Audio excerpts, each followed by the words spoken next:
Big Gigantic hold a unique space within the broader electronic music scene, as they were a part of the first wave of hybrid live acts to emerge in the late 2000s. The influence they have had is undeniable, as they have inspired some now major artists to follow in their footsteps, with Grizz being a perfect example. And while they may be better known these days for their involvement in the electronic music scene, both members of Big Gigantic actually have extensive backgrounds in live performance, which was the perfect foundation for fusing those two performance styles together. In this video, we're going to take a deep dive into the backstory of Big Gigantic in order to better understand the full picture of how the legendary duo rose to prominence and has maintained that status for well over a decade. Big Gigantic is the duo of Dominic Lalli and Jeremy Salken, but they each have their own story which started way before they ever crossed paths in Colorado and formed Big G. Dom was born in Las Vegas in 1976, and it's where he spent his entire childhood. In 6th grade, he picked up the saxophone for the first time, and he was immediately hooked. His mom was a singer and his dad was a drummer, and he was always around music growing up, so it's no surprise that he followed suit, but in his own way, of course. After graduating high school, he attended Northern Arizona University, and it was there that he started gigging with a trio, and one of the other members was Joel DeBartolo, who is a world-renowned bassist, and he's played in the Tonight Show band. Dom also discovered his love for jazz in college, and by the time he graduated from NAU, he was offered a full-ride scholarship to Manhattan School of Music to get a master's degree in saxophone performance. He was surrounded by some of the most dedicated and talented instrumentalists in the world, which pushed him to excel at his own craft. Upon graduation, he decided to strive to become a jazz musician in New York, but he was only making about $50 per gig, and his situation continued to get worse. Because at one point when I was living in New York, it was like, you know, I was trying to just be a jazz musician in New York, and that was not working, and it was getting worse, and I was getting more in debt, and it was like, you know, there's one point where it was like, I was eating like pizza every day for like a whole month, you know, because you could go to like, you know, it was like, it was getting bad, and I was like, okay, I can't go, I'm not moving home.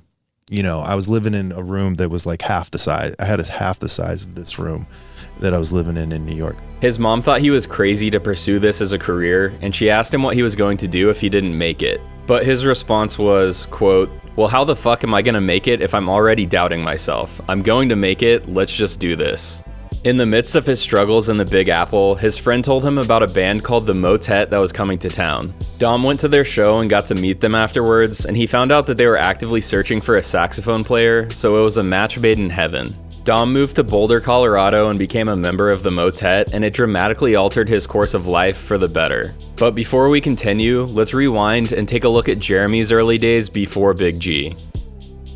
Jeremy grew up in Virginia, and just like Dom, he fell in love with playing music from a very young age. Except Jeremy's instrument of choice was the drums. Throughout his early days, he was a drummer in various bands, including bluegrass bands and hardcore bands. He was also a huge fan of a band known as Zilla, and he would follow them around on tour. The drummer of that band is named Michael Travis, who is now the drummer of the String Cheese Incident. One day, Jeremy got the chance to meet him, and he encouraged Jeremy to move to Boulder to study with Dave Watts, who was none other than the drummer of the Motet. Jeremy thought that was a great idea, and he went through with it, and this is where he first crossed paths with Dom. Dom had been touring with the Motet while also holding down a job as a barista, and when Jeremy moved to Colorado, he worked a bunch of odd jobs, including graphic design, dealing Colorado's favorite plant, delivering pizza, and even working for a booking agent at one point. But he also worked as a drum tech for the Motet, which is how he and Dom first met. It didn't take long for a friendship to form, and eventually they became roommates and even DJ'd some weddings together for extra cash. Somewhere around this time, Jeremy went hiking at Red Rocks with some friends, and he stood on the stage and had the realization that performing live music was what he wanted to do for the rest of his life. In the meantime, Dom would also randomly sit in and play with some other bands in Colorado, like STS9 for example. Through these random gigs and his performances with the Motet, he built a bit of a personal fan base, and these fans were all encouraging him to start his own project. After performing with the Motet for about 4 years, the frequency of their gigs started to slow down, and Dom thought it would be the perfect time to start his own project, and he came up with Big Gigantic. He had recently gotten into production around that time after being encouraged by his friend who many of you may know as Paper Diamond.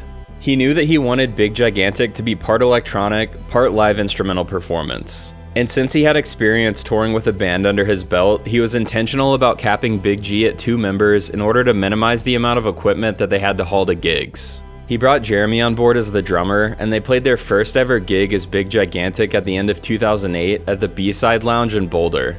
Around this time, Dom had begun to write their first album, but he was simultaneously working on a jazz album as well. Keep this in mind because it's going to reappear much later in the video. In May of 2009, the debut Big Gigantic album was released called Fire It Up. They were giving out their music for free, which at the time was actually a pretty radical thing to do because most artists were still heavily dependent on music sales. I kind of have a hunch that this strategy was inspired by Pretty Lights, who they were good friends with, and Pretty Lights was one of the first artists to give away their music for free, but I can't confirm whether or not this is the case. After the release of their first album, it didn't take long at all for the project to catch fire, and they found themselves touring all over the US and breaking into the festival circuit. When Big Gigantic first started, Dom was still a member of the Motet as well, but he had to quit when Big Gigantic really started to take over. Later in the fall of 2009, they released their first EP called Wide Awake, and their second album came the next year in 2010, titled A Place Behind the Moon.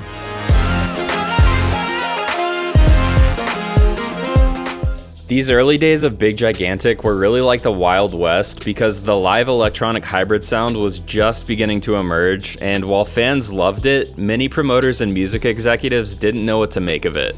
Due to this, most promoters didn't want to book them, so their manager was also doubling as their booking agent for the first few years. And since no one believed in them, they had to do what is called a door deal for all of their shows, which basically means that they were taking on the entirety of the risk when throwing the shows. However, this actually worked in their favor because with more risk also comes the potential for more reward, and since Big G didn't have much trouble moving tickets, they were able to take home a lot more money that way. By 2011, they got their first taste of playing the main stage at various festivals, and they were watching their fan base grow in real time. They released their third album in 2012 called Nocturnal, and they also released their first collab with Grizz that year called Power, as Grizz was another promising young up-and-comer from Boulder.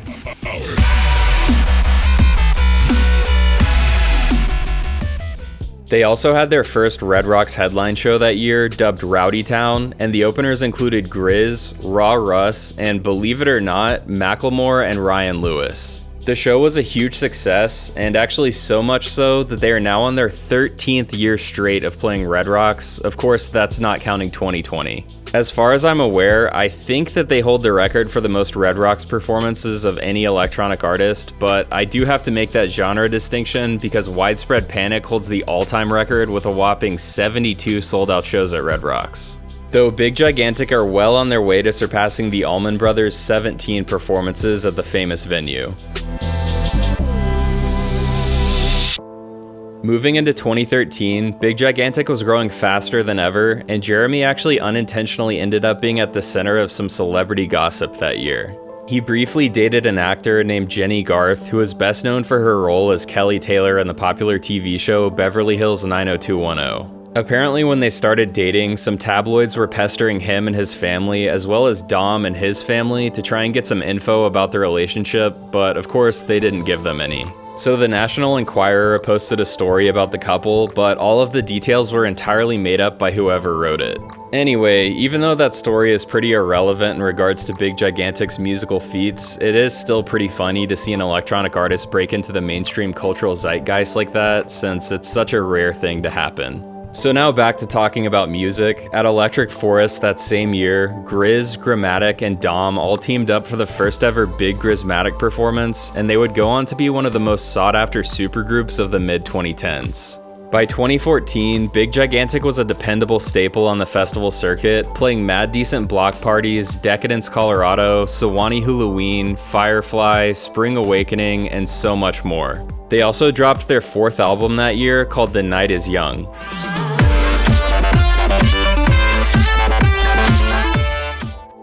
At their third annual Rowdytown at Red Rocks that year, Dom had a full circle moment when he brought out the motet for both nights of their performances. Will you guys please help me welcome my homies from the motet? Make some noise, come on!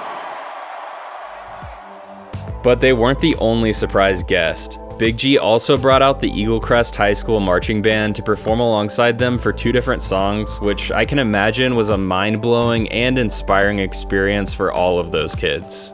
Please help me welcome the Eagle Crest High School Marching Band from right here in Denver, Colorado, y'all. Let's go!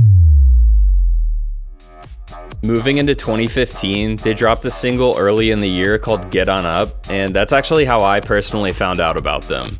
Later that year in August, they dropped another collab with Grizz for the track called Good Times Roll, and both that track and Get On Up were a big hit, and they both got used in various commercials, including a Mountain Dew commercial.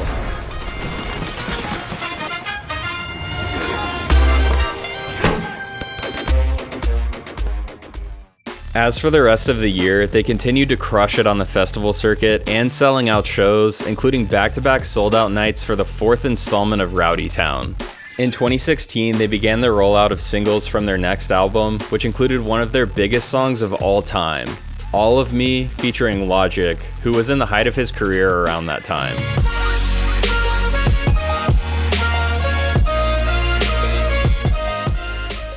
Fun fact, that song also got a placement in NBA 2K that year. Throughout festival season, it was the year of Big Grismatic as they performed at Summer Camp, Camp Bisco, and Decadence, which to my knowledge is the most performances they ever had in a single year. Moving on to 2017, Big Gigantic released their 5th album, and by far their most impactful by that point, Brighter Future. It features a star-studded list of collaborators like Logic, Cherub, Waka Flocka Flame, Grizz, and so many more. Moving on to 2018, they only had one release for the year after dropping one of the best electronic albums of 2017, but it was a massive collab with Nightmare called Like That.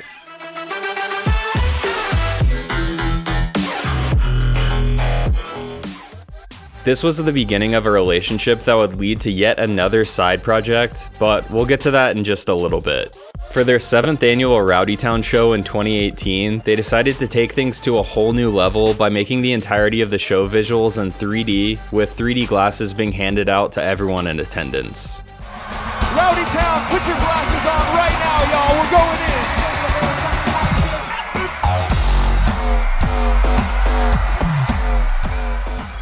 Even though 2018 was such a massive year, Dom still found the time to put together a new jazz side project called the Bluebird Quintet, and they released a 3-track EP that year. And the crazy thing about it is, he actually wrote some of that music way back in college, so some of the ideas were sitting around for 20 plus years before they were actually finished and released. In 2019, they debuted a new live project at Ultra Miami, Gigantic Nightmare, which was a back-to-back DJ set alongside fellow collaborator Nightmare. They clearly enjoyed putting on the performance because Gigantic Nightmare has now had a total of 13 performances, with the most recent being at Base Camp last year. As for the rest of the year, they were cooking up their next album behind the scenes and slowly started to roll out some of the singles throughout the second half of the year. You wanna be friends?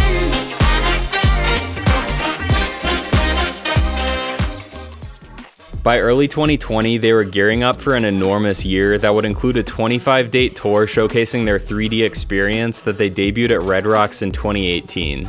They dropped their 6th album in February called Free Your Mind, and they were ready to set out on tour in late March. However, their plans were throttled by the COVID lockdowns and the tour had to be canceled. As unfortunate as the situation was, Big G decided to take it on the chin and make the most of it. Now, remember that jazz album that I mentioned earlier that Dom had started working on way back in 2008? Well, he decided that it was finally time to put his finishing touches on it and release it to the world. And it didn't take him very long either, because the album was released just a little over 2 months into the COVID lockdowns.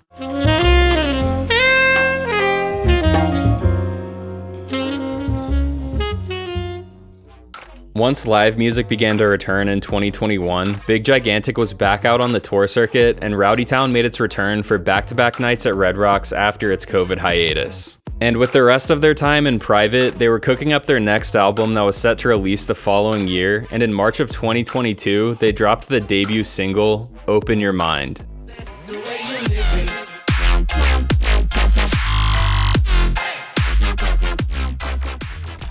This was followed by a few more single rollouts before the full album dropped that summer, Brighter Future 2. And once again, Big Gigantic had flexed their collaborative nature, as the album was made up entirely of collaborations, including artists like Vic Mensa, Elohim, Aloe Black, Party Pupils, and more. After the release of the album, they set out on the 18-date Brighter Future tour, and they capped off the year with a set at Hijinks Festival. Moving into 2023, they set out for the Brighter Future Volume 2 tour at the beginning of the year, and by the time the tour wrapped up, they had more music ready to go. It started with a collab with Cloudchord called Keep On Movin', and after that, Gigantic Nightmare released their first official collab under that name, and it was a 5-track self-titled EP on Nightmare's label, Good Vibrations.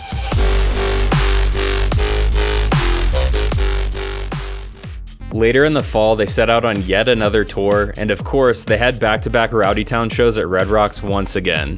Towards the end of the year, they dropped a collab with Ahi called Oh Dang, and they finished out the last moments of 2023 playing a New Year's Eve set on Fremont Street in downtown Las Vegas.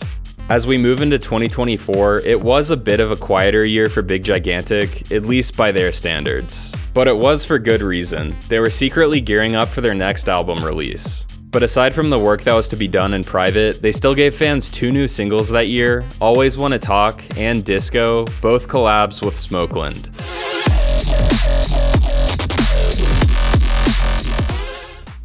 They still had some major shows that year as well, including a set at Electric Forest, their usual Rowdytown at Red Rocks, and it was their first time playing at the Caverns in Tennessee.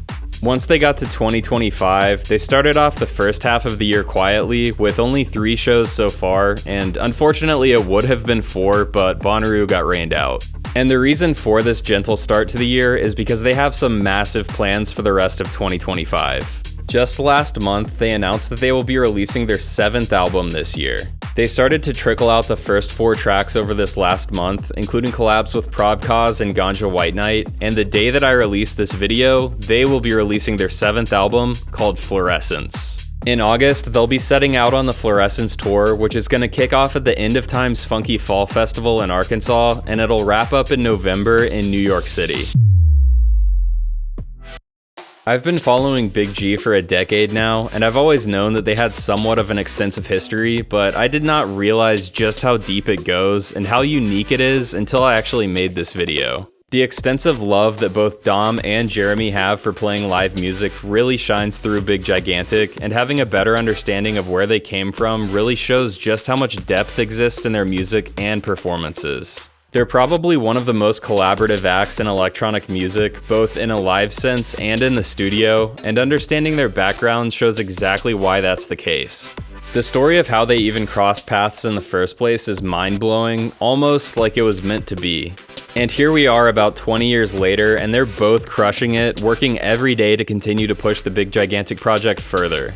At this point, it's undeniable that Big Gigantic have left a permanent mark on the electronic music scene, and at the same time, they just keep working to make that mark even bigger, and I'm excited to see just how far they go.